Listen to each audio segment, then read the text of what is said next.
અસામાજિક તત્વો આ બંને અસામાજિક તત્વોને દબોચી લેવાયા છે।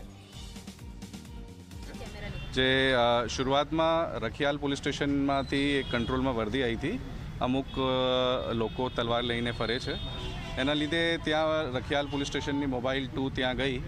ત્યાં ખબર પડી કે એ લોકો ત્યાંથી નીકળી ગયા છે અને બાપુનગર પોલીસ સ્ટેશનની હદ વિસ્તારમાં આવી ગયા છે। અને પાછળ જ્યારે રખિયાલ 2 મોબાઈલ 1 ત્યાં આવી, ત્યાં પહોંચી, ત્યાં અમુક લોકો તલવારો સાથે, તીક્ષ્ણ હથિયારો સાથે ત્યાં હતા। અને જે કાર્યવાહી રખિયાલ 2 મોબાઈલને કરવી જોઈતી હતી, આરોપીઓને ત્યાં એ કરી નથી। એના બદલ બે જો પોલીસ સ્ટાફ ત્યાં રખિયાલ મોબાઈલમાં હતા એને પણ સસ્પેન્ડ કરવાની કાર્યવાહી કરવામાં આવી છે।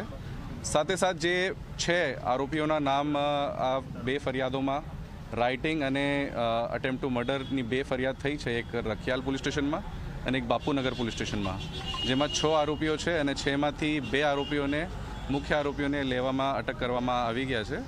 અને બાકી 4 માટે ટીમો તમામ પોલીસ સ્ટેશન્સની કાર્યરત છે અત્યારે, અને ટૂંક સમયમાં એને પણ પકડી લેશું। આ જો 4 જે આરોપીઓ છે, 6 આરોપીઓ છે ટોટલ, એના ઘણા બધા શરીર સંબંધીઓ ગુનાઓ પણ છે અને સાથે સાથે અમુક પાસાઓ પણ થઈ છે। એક આરોપી ફઝલ છે જેની 2 વખત પાસા પણ થઈ છે ભૂતકાળમાં। અલ્તાફની 6 પાસા થઈ છે અને સરવર જે આરોપી છે એની 3 પાસા થઈ છે। સમીરની 1 પાસા થઈ છે।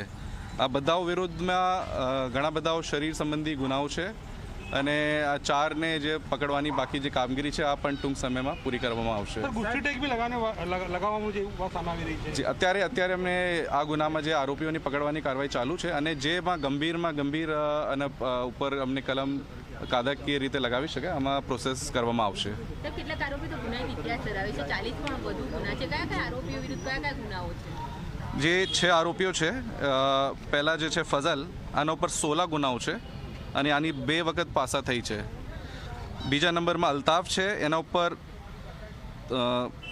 43 ગુનાઓ છે, એના 6 વાર પાસા થઈ છે।